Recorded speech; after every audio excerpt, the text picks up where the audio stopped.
Alors Mickey, c'est quoi une phobie d'impulsion?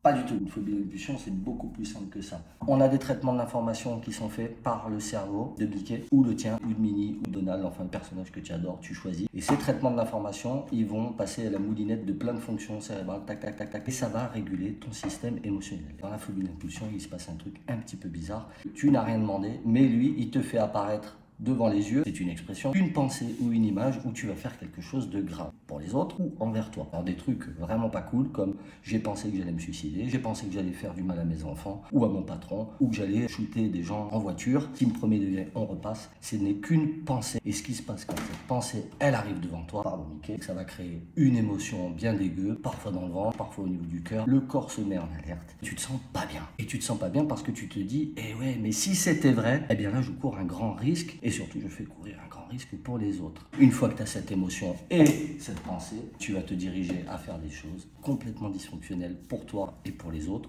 comme peut-être ne pas t'occuper de tes enfants, éviter de leur faire prendre le bain parce que tu es persuadé que tu vas leur faire du mal, alors que pas du tout. Et la phobie d'impulsion, ce n'est qu'une pensée intrusive qui te fait croire qu'elle est peut-être vraie. Dans le doute, eh ben, tu vas l'écouter, tu vas te sentir très mal et tu vas faire des choses un peu n'importe comment. Il faut faire quelque chose pour aller mieux. Merci Mickey.